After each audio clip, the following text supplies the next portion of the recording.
yang dirahmati oleh Allah Subhanahu wa Ta'ala. Seumur-umur saya belum pernah grogi seperti ini, Pak. Baru malam ini. Karena malam ini saya baru berbicara di depan Tuan Syekh kita. Baru kali ini. Harus dilatih sering-sering supaya nggak grogi, Ustaz. Karena baru sekali, ya, memang grogi. Alhamdulillah, kita bersyukur kepada Allah Subhanahu wa Ta'ala, bahkan sangat-sangat bersyukur pada malam hari ini kita masih ada. Pada malam hari ini kita masih hidup. Pada malam hari ini kita masih diberikan umur dan usia. Dan pada malam hari ini dalam keadaan sehat walafiat, Allah pun mempertemukan kita di malam yang ketiga dari berpulang ke rahmatullah Ibu Hajah Fatimah binti Haji Muhammad Ilyas. Tadi kita sebutkan satu firman Allah, kewajiban bagi kita. Kita semua wajib mati. Kullu nafsin dha'iqatul maut. Tapi dengan cara yang berbeda-beda. Ada kita lihat guru kita, sahabat kita sakit sudah bertahun-tahun, tidak bisa beraktivitas apa-apa, tapi mereka masih hidup.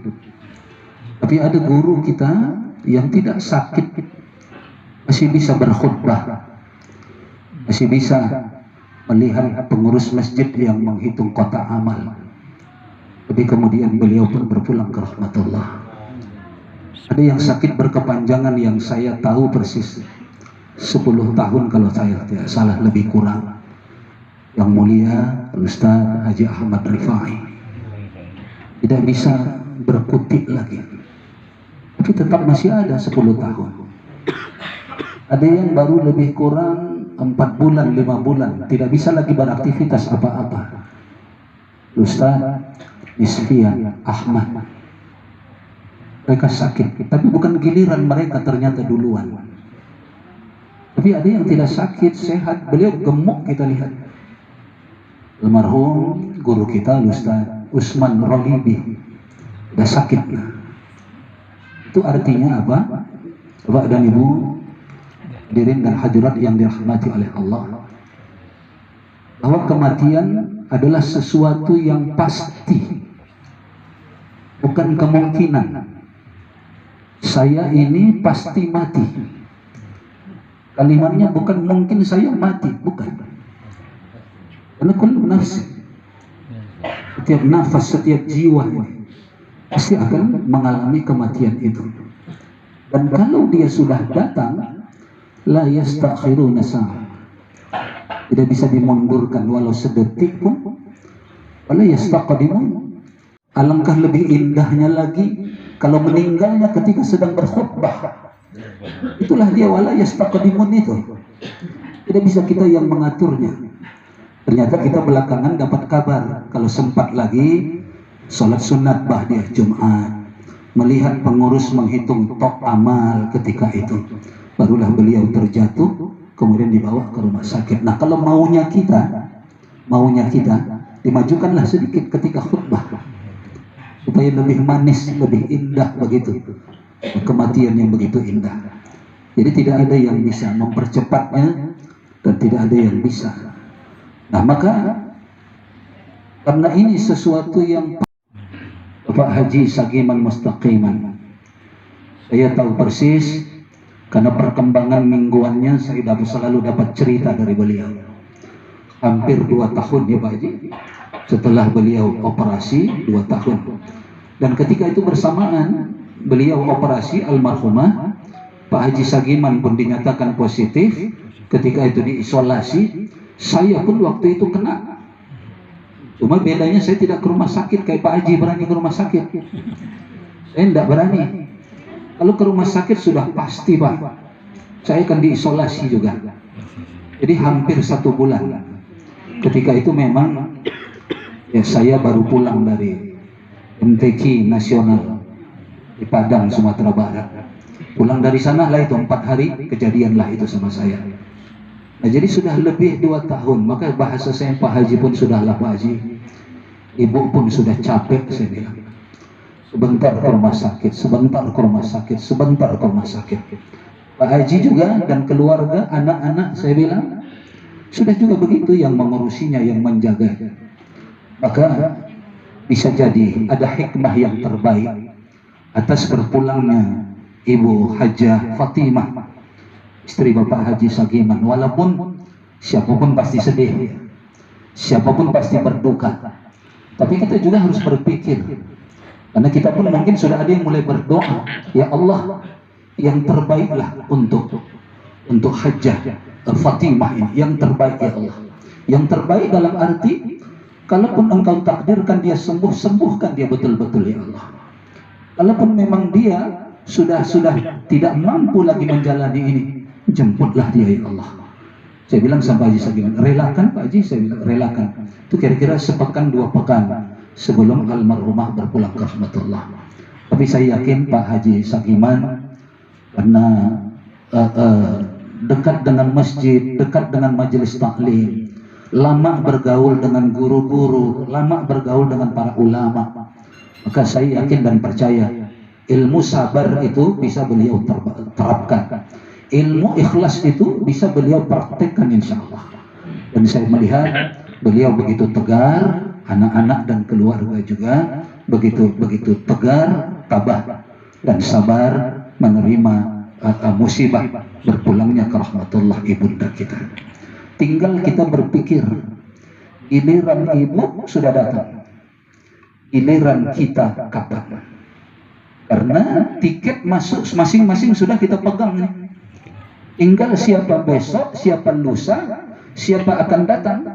Kalau kemarin kita mengantar ibu, besok siapa yang diantar? Kemarin siapa lagi yang diantar? Kalau orang ada bermain-main dengan mengatakan, bagi saya, mau saya belakangan, bapak dan ibu duluan, nggak masalah. Atau ada yang mengatakan, nggak apa-apa kalau gitu saya belakangan, ibu-ibu duluan. Kalau saya nyatakan, saya pun duluan, insya Allah. Saya pun duluan, insya Allah. Itu sudah saya siapkan dulu. Sebelum saya kenal dekat dengan Tuan Syekh kita, Tuan Guru kita, Ustaz Awal, saya sempat memang beberapa waktu lamanya itu, setiap malam Sabtu dulu Ustaz, ke almarhum Syekh Abdul Rahman Husin Falloga di Mamba'us Sofa. Setiap malam Sabtu itu kitab Al-Hikam. Jadi saya lama dulu ikut beliau. Nah, setelah beliau meninggal dunia, saya kehilangan guru. Siapa lagi ini saya pikir. Maka akhirnya jemaah yang malah minta kepada saya mengajar. Ya udah, saya ajarkan yang saya bisa. Nah, oleh karena itu kita menunggu ini Bapak dan Ibu. Jangan terlalu percaya dengan badan kita yang gemuk ini. Yang gemuk ada duluan meninggal. Dan yang kurus atau sudah sakit, terkena gula dan lain sebagainya, jangan beranggapan kayaknya akulah duluan sehingga putus asa dari rahmat Allah. Padahal kata Allah, wala tayasu min rauhillah. Jangan putus asa dari rahmat Allah. Kita kan sudah punya contoh itu beberapa orang yang sehat-sehat tidak diambil duluan oleh Allah. Sementara yang sudah sakit, yang sudah mungkin bisa jadi, tapi juga mudah-mudahan tidak, karena mereka orang-orang berilmu, bisa jenuh dengan penyakitnya. Subuh turun karena pejuang subuh, sehat, begitu pulang dapat kabar berita tabrakan di jalan karena di sepi-sepi pagi itu. Nah, maka kematian ini sedang membayang-bayangi kita sesungguhnya. Maka jangan lengah, jangan lalai. Ya, gunakan semua kesempatan. Ya, gunakan semua waktu yang diberikan oleh Allah kepada kita. Menunggu dan menanti kapan kematian itu datang kepada kita. Jangan ada yang berpikir lagi, mungkin aku nunggu pensiun. Tidak. Ada yang pensiun sudah berapa lama tak mati-mati. Tapi ada yang belum pensiun, dipanggil oleh Allah Subhanahu wa taala. Maka jangan tertipu oleh keadaan kita. Oh, saya gula darah saya normal. Saya tidak ada kolesterol, saya tidak ada ini. Duluan dia meninggal. Yang balik-balik ngurus ke dokter, kolesterol turun naik, gula darah turun naik. Hidup dia sampai sekarang, Pak. Datang dia ke masjid, datang dia ke taklim, datang dia sholat berjamaah. Maka jangan sekali, jangan lengah. Mungkin aku 5 tahun lagi, mungkin. Ya, kita sih berharap masih ada lagi kehidupan untuk kita. Tapi jangan berharap yang tidak pasti, kesempatan yang ada disia-siakan. Bapak enggak kuliah subuh ke masjid, nantilah bulan depan. Kayak tahu dia bulan depan dia masih hidup. Kayak tahu dia bulan depan dia masih ada. Kayak tahu dia bulan depan dia masih bisa ikut kuliah subuh, ikut bertaklim dan lain-lain sebagainya. Tidak. Oleh karena itu kita dapat hikmah dari berpulang ke rahmatullahnya Ibu Hajjah Fatimah binti Haji Muhammad Ilyas, dan bersamaan selisih 1 hari saja dengan guru kita Al-Ustaz Haji Usman Rolibi. Sementara tadi yang saya sebutkan baru 2, lain lagi yang lain-lain nanti kalau saya sebutkan ada yang bilang hafal Ustaz ya, orang-orang yang stroke katanya pulang nanti. Itu Pak Haji Sagiman beserta anak-anak bahkan cucu dan keluarga semua di rumah yang berbahagia ini. Ya, walaupun tadi saya katakan aroma ikhlas itu saya bisa melihat, ya. Aroma tabah tawakal itu, ya, merelakan ibu berpulang ke hadirat Allah Subhanahu wa taala, itu saya lihat mungkin karena kita pun merasa sudah kasihan sama ibu. Ya, 2 tahun lamanya mengalami sakit ini. Nah, maka dari itu teruslah kita termasuk orang yang berpahaman bahwa kematian tidak memutuskan penambahan pahala atas yang sudah meninggal. Hadis yang saya bawakan tadi itu inqata'a amaluh, yang putus itu amalnya. Betul, putus amalnya. Kenapa? Dia tidak bisa sholat lagi, tidak bisa lagi berpuasa, dia tidak bisa sedekah lagi, dia tidak bisa haji lagi, dia tidak bisa umrah lagi, tidak bisa baca Quran lagi. Inqata'a amaluh, putus amalnya. Tapi amal dari orang lain yang masih hidup, banyak hadis Nabi yang menerangkan itu sampai kepada mereka.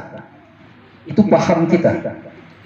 Makanya kita buat acara ini untuk mendoakan mereka yang berpulang ke rahmatullah itu. Karena kita yakin amalan mereka sudah putus. Mereka tidak bisa lagi berdoa, kita yang berdoa untuk mereka. Mereka tidak bisa lagi baca Quran, kita yang baca Quran, pahalanya kita niatkan untuk mereka.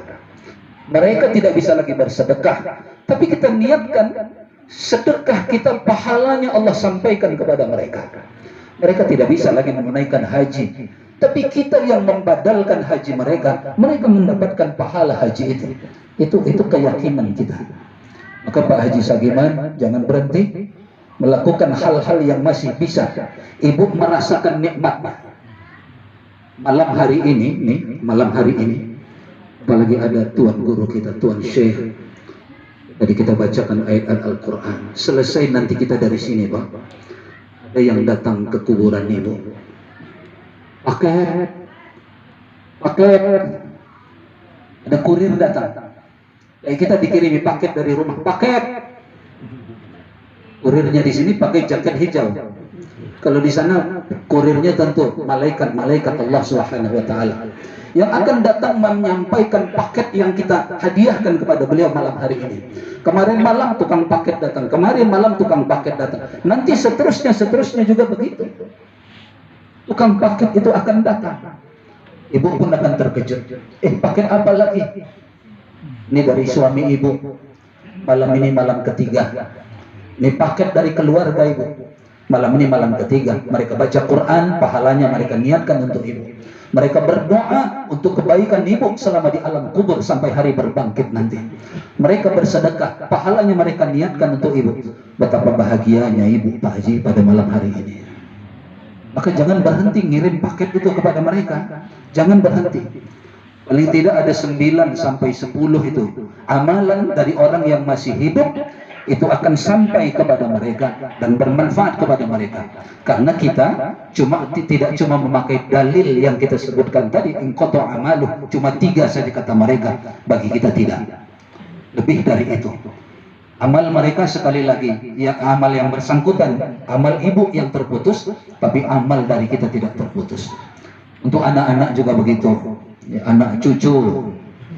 Jadi cucu yang di pondok pesantren itu dipertahankan Pak Haji Arif, yang di Dalwa itu dipertahankan. Pertahankan betul, insya Allah. Saya punya anak 2 ustadz, dua-duanya alumni dari Dalwa. Saya rasakan bagaimana hasil yang mereka dapatkan. Pertahankan itu, agar dia juga menjadi cucu-cucu yang soleh. Dia tahulah, nanti dia mendoakan neneknya. Nenek apa manggil wan?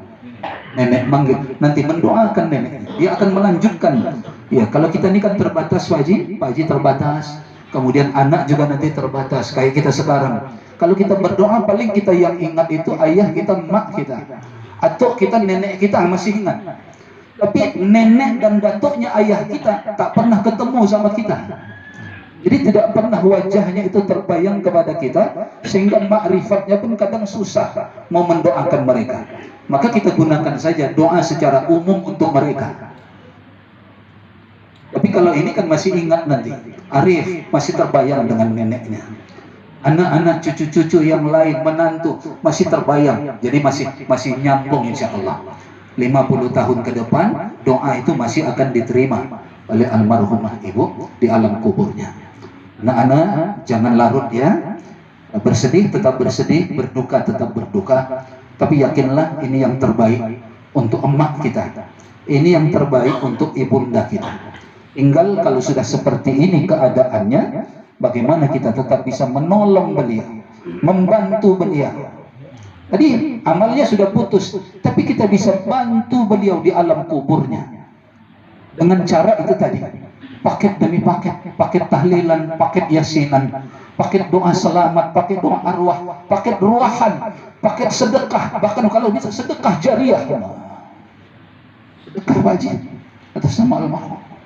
Haji kalau punya lahan kosong sedekah, bikin pondok pesantren, itu lebih kena dengan itu. Oleh karena itu,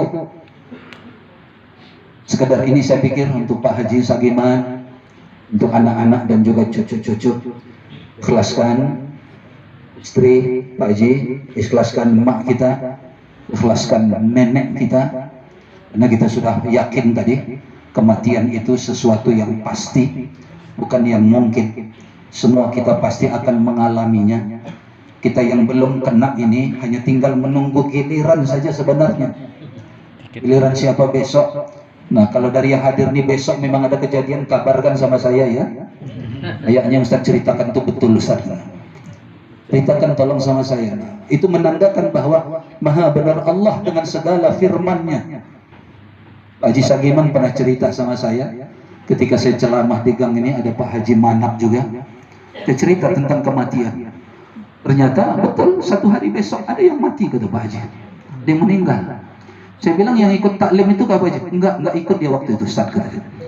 Nah, ini berarti yang ikut ini aman nih nampaknya. Yang enggak ikut itu bisa kemungkinan. Jadi saya kira ini kalimat-kalimatnya. Saya sekedar inilah yang dapat saya sampaikan. Harapan saya insya Allah bermanfaat untuk Pak Haji Sagiman, bermanfaat untuk anak-anak, menantu, dan cucu-cucu semua, agar menjadi hamba yang tabah, hamba yang sabar, hamba yang ikhlas, dan juga bermanfaat untuk kita semua, termasuk diri saya sendiri, mengingatkan bahwa kematian itu begitu dekat kepada kita. Kematian itu begitu dekat kepada kita, bahkan kita tidak tahu kalau dia sudah mau datang rupanya. Ketika mau berangkat Jumat belum tahu dia mau datang, belum ada yang ngasih kabar, belum ada yang ngasih kode. Masih juga berpakaian layaknya orang berkhutbah, serapi-rapi mungkin. Tapi itulah tadi kematian tadi, sebuah rahasia yang memang dirahasiakan oleh Allah dari kita. Lebih dan kurang saya mohon maaf. Billahi taufiq wal hidayah. Wassalamualaikum warahmatullahi wabarakatuh.